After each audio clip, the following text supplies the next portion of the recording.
여행 갈 때 언제가 제일 설레죠? 여행 계획 준비할 때랑 공항에서 제일 설레요. 여행 갔다 오면 어때요? 다시는 여행 안 가. 그러면 그 건물 개발하는 게 여행이랑 똑같다. 여러분 지금 제가 준공이 돼서 엄청 힘들었는데 이 프로젝트는 22년도에 정확히 기억나요. 정규 강의 19기에 어떤 여자분이 강의를 딱 듣고 나니까 저한테 연락이 온 거예요. 대표님, 저랑 같이 공투 한번 해보시자는 거예요. 그래서 제가 땅을 갖고 왔는데 제가 자금이 좀 있어요. 근데 자금이 조금 부족해. 그러니까 대표님이 조금 자금 되고 대표님이 건물 좀 지어봤으니까 같이 공투합시다 해가지고 그래요? 어떤 땅인데요? 했는데 그 땅이 이 땅이었어요. 그때 가져온 땅이. 근데 그때 기존 건축물 아까 보셨겠지만 다가구 했는데 그분은 이제 8억 정도 들여서 리모델링해서 팝시다 라고 했고, 그때 제가 이제 공투를 안 받아들였어요. 부동산 공투가 위험해요. 대등한 관계로 공투를 하면 위험합니다. 왜 위험하냐면, 저도 공투를 여러 번 해봤지만 2명이어도 대등한 관계면 입장 차이가 나면은 바로 그냥 나락으로 가요. 그래서 PM이 있거나 아니면 한 명의 주도자가 있어야 돼. 그리고 나머지는 사실은 들러리를 서야 맞는 거지. 이게 대등한 관계면은 사실은 사람 때문에 망하는 거지, 이 부동산 자체는 무생물이잖아요. 감정이 없기 때문에 이 부동산이 망하진 않아요. 그때 그분은 대등한 관계를 원했고, 그래서 저는 그렇게 안 한다고 내보냈어요. 그리고 나서 했던 게 학동역에 프로젝트를 했죠. 그래서 300억짜리를 그렇게 하고, 근데 그 노지학 본부장이 그 학동역에 있는 300억짜리를 딱 하고 나서 저한테 오는 거예요. 대표님, 하나 더 하시죠. 제가 땅을 찾았는데 괜찮은 것 같아요 라고 해서 가져온 게 이 땅이었어요. 제가 그때 보고, 그래 한번 네가 이거는 거의 맡아서 해봐 해서 임장머신이 사실 처음부터 끝까지 실무를 총괄해서 했던 게 이제 이 프로젝트예요. 그 다음에 요거는 100% 제 돈으로 가지고 한 건 아니에요. 한 10분 정도 되는 분이 저한테 투자를 해주셔가지고 그 자금을 섞어서 같이 요거를 이제 했습니다. 이 자리를 빌어서 투자해 주셔서 감사합니다. 근데 이제 노제학이 갖고 왔다고 해가지고 제가 무조건 오케이를 하진 않았을 거 아니에요. 그래서 이거 제가 오케이 한 이유는, 일단 입지를 봤을 때 주택가긴 한데 그래도 역세권이긴 해요. 그래서 강남 이면이었고, 강남이라는 지역적인 특성이 있었고, 그 다음에 강남 이면에 오피스들이 꽤 많이 있어요. 근데 어쨌든 이면이다 보니까 여러분들이 제일 많이 걱정하는 게 뭐예요?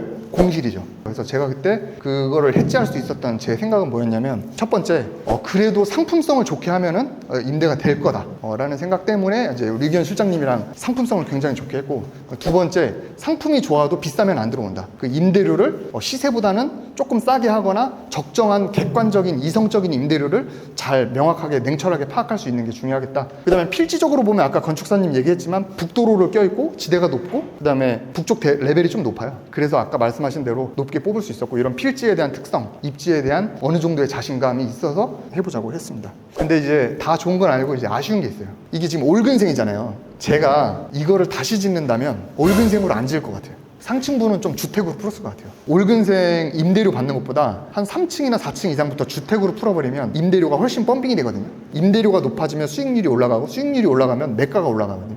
그런 로직으로 하면 더 이익을 볼 수 있었을 텐데, 그런 측면에서 어쨌든 엑시스를 하려면 주택을 섞으면 안 되겠다 라는 그런 정부 규제 때문에 어쩔 수 없이 했던 게 저는 개인적으로 좀 아쉽고, 100% 순수하게 그런 규제라는 요소를 뺐다면 저는 주택을 했을 것 같습니다. 마지막 아쉬운 거는 이게 100% 내 돈이 아니라는 거, 투자를 받았다는 거죠. 솔직히 처음에는 그냥 그랬어요.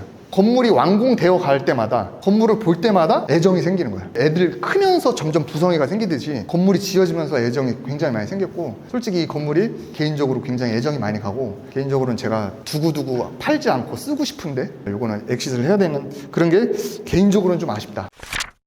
여러분 여행 좋아하시죠? 여행 갈 때 언제가 제일 설레죠? 여행 가기 전. 여행을 갈 때 가장 설레는 거는 여행 계획 준비할 때랑 공항에서 제일 설레요. 막상 여행 가면 힘들어, 그죠? 그 여행을 왜 가는 줄 알아요?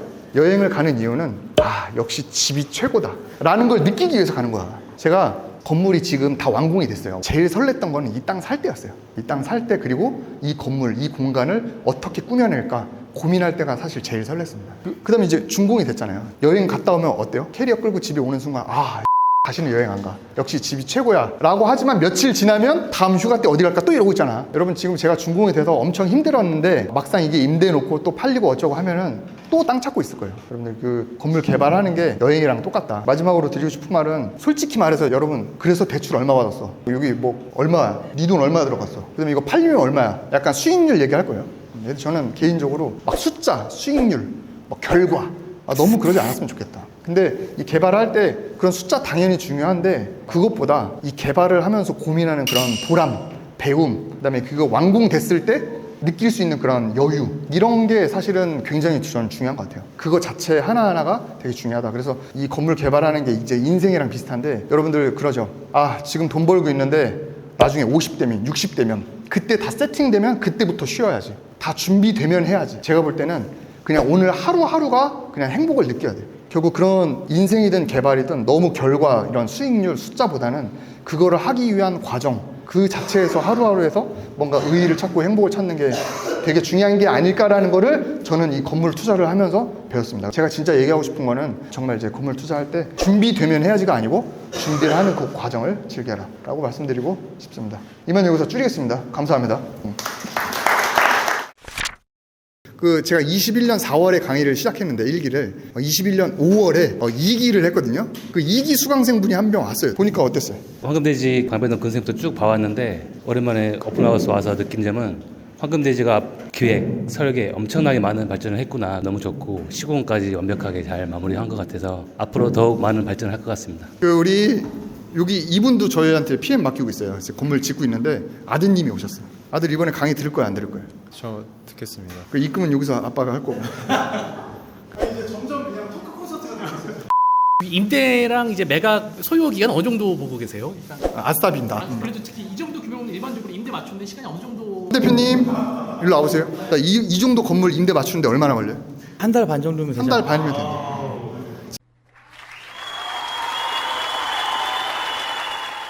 자, 윤 팀장님 요거 임대 다 맞추면은 매각하는데 얼마나 걸리죠? 바로? 또 바로 해준답니다. 근데 매각은 뭐 신의 영역이어가지고 저희가 어떻게 뭐 언제까지 된다는 것 같아요. 그냥 여유있게 입주까지 한 그냥 반년은 간다. 약간 이렇게 생각하시면 통상적으로는 그게 맞을까? 오늘 되게 잘생기셨네요. 어떻게 오셨어요? 시공사 대표님 인스타 보고 왔습니다. 그래서 와서 건물 지은 거 보니까 어떠세요? 너무 유익했고요. 감격스러웠습니다. 그래서 이제 시공사 대표님을 보고 오셨구나. 우리 그래도 류 실장님 마지막으로 하고 싶은 마지막 어필.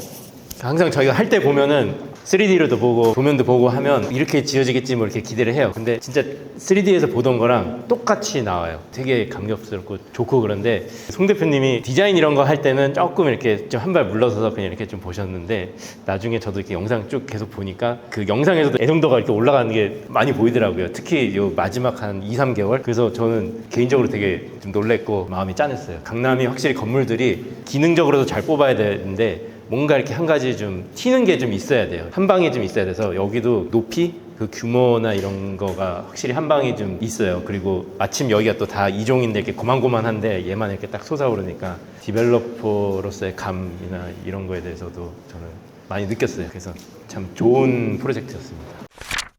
아까 우리 시공사 대표님도 얘기했지만 그 우리 인연이 꽤 오래됐잖아요. 근데 이제 이번에 건물 지어주시는 거 보고 제가 또 다시 봤어요, 이 사람. 여기 건물 지으면서 저랑 1년 넘게 이제 동고동락하고 했는데 마지막 소회 좀 얘기 좀 해주세요. 이거 건물은 다른 건물 하는 거랑 뭐 거의 비슷하다고 생각을 했고요. 난이도는 만약에 혹시라도 건물을 짓게 되면 저희를 써주시면 저희가 정말 열심히 해서 이렇게 영업적인 소장님실을 오늘 처음 알았어요. 제일 감동했던 거는 저희 직접 시행 현장, PM 현장 다 포함해서 민원 때문에 뭐 약간 신경 쓰이게 한 일을 그 진짜 알아서 다 하셨어요. 이렇게 주택가에서 공사를 하는데도 되게 만족스러웠던 그런 현장 소장님이십니다. 이 자리까지 와주셨다는 것 자체가 이미 건물을 가지신 분도 계시겠지만 이 분야에서 어쨌든 뭔가 좀 한 번을 해보고 싶다라는 생각이 있으신 분들일 거예요. 그래서 뭐 오늘 소개해드린 분들 인프라 활용하셔도 좋고 부동산 중에서도 개발만 하거든요. 그래서 이것만 뭐 너무 재밌어서 하다 보니까 돈보다는 그 과정이나